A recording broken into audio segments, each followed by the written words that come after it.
दोस्तों, जीवन में प्रेम से ही किसी को जीता जा सकता है। कहते हैं प्रेम के सामने ईश्वर भी झुक जाता है। इसलिए सभी को प्रेम करना चाहिए और प्रेम के बोल ही बोलना चाहिए। तो चलिए मैं आज आपको एक कहानी सुनाता हूँ। ये कहानी है, एक गांव में एक मजदूर रहा करता था जिसका नाम हरिराम था। उसके परिवार में कोई नहीं था। दिन भर अकेला मेहनत में लगा रहता था। दिल का बहुत ही दयालु और कर्मों का भी बहुत अच्छा था। मजदूर था, इसलिए उसका भोजन उसे मजदूरी के बाद ही मिलता था। आगे पीछे कोई ना था, इसलिए वो इस आजीविका से संतुष्ट था। एक बार उसे एक छोटा सा बछड़ा मिल गया। उसने खुशी से उसे पाल लिया और उसने सोचा आज तक वो अकेला था, अब वो इस बछड़े को अपने बेटे जैसा पालेगा। हरिराम का दिन उसके बछड़े से ही शुरू होता और उसी पर खत्म होता। वो रात दिन उसकी सेवा करता और उसी से अपने मन की बात किया करता। कुछ समय बाद बछड़ा बैल बन गया। उसकी जो सेवा हरिराम ने की थी, उससे वो बहुत ही सुंदर और बलशाली बन गया। गांव के सभी लोग हरिराम के बैल की ही बातें किया करते थे। किसानों के गांव में बैल की भरमार थी, पर हरिराम का बैल उन सबसे अलग था। दूर दूर से लोग उसे देखने आते थे। हर कोई हरिराम के बैल के बारे में ही बातें कर रहा था। हरिराम भी अपने बैल से एक बेटी की तरह ही प्यार करता था।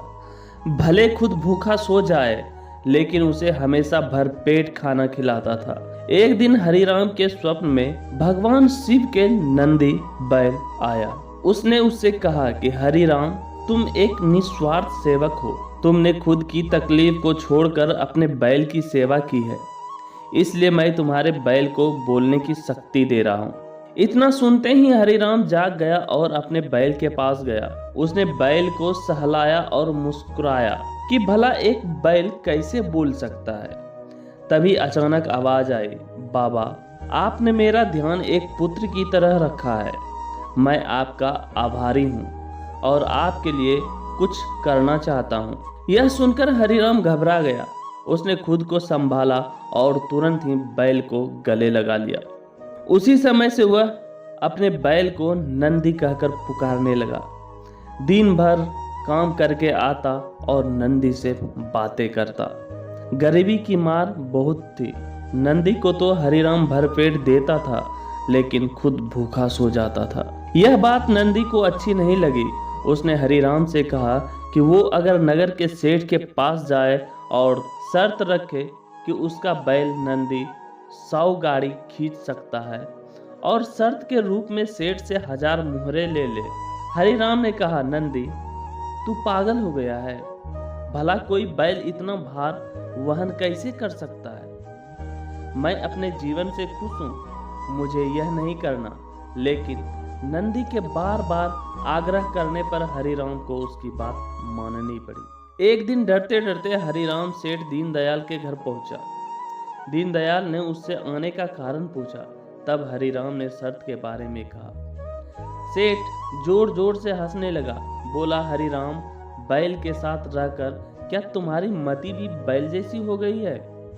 अगर शर्त हार गए तो 1000 मुहर के लिए तुम्हें अपनी झोपड़ी तक बेचनी पड़ेगी। यह सुनकर हरिराम और अधिक डर गया, लेकिन मुंह से निकली बात पर मुकर भी तो नहीं सकता था। शर्त का दिन तय किया गया और सेठ दीनदयाल ने पूरे गांव में ढोल पिटवाकर इस प्रतियोगिता के बारे में गांव वाले को खबर दी और सभी को यह अद्भुत नजारा देखने को बुलाया। सभी खबर सुनने के बाद हरिराम का मजाक उड़ाने लगे और कहने लगे कि यह शर्त तो हरिराम ही हारेगा। यह सब सुनकर हरिराम को और अधिक डर लगने लगा और उसे नंदी से घृणा होने लगी। वो उसे कोसने लगा, बार बार उसे दोष देता और कहता कि कहाँ मैंने इस बैल को पाल लिया। मेरी अच्छी भली कट रही थी, इसके कारण सर की छत से भी जाऊंगा और लोगों की थू थू होगी वो अलग। अब हरिराम को नंदी बिल्कुल भी रास नहीं आ रहा था। वह दिन भी आ गया जिस दिन प्रतियोगिता होनी थी। 100 माल से भरी गाड़ियों के आगे नंदी को जोता गया और गाड़ी पर खुद हरिराम बैठा।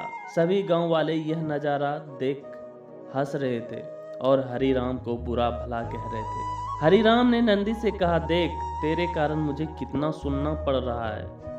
मैंने तुझे बेटे जैसे पाला था और तूने मुझे सड़क पर लाने का काम किया। हरिराम के ऐसे घृणित शब्दों के कारण नंदी को गुस्सा आ गया और उसने ठान ली कि वो एक कदम भी आगे नहीं बढ़ाएगा।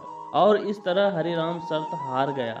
सभी ने उसका मजाक उड़ाया और उसे अपनी झोपड़ी सेठ को देनी पड़ी। अब हरिराम नंदी के साथ मंदिर के बाहर पड़ा हुआ था और नंदी के सामने रो रो कर उसे कोस रहा था। उसकी बातें सुन नंदी को सहा नहीं गया और उसने कहा, बाबा हरिराम, यह सब तुम्हारे कारण हुआ है। यह सुनकर हरिराम चौंक गया। उसने गुस्से में पूछा कि क्या किया मैंने?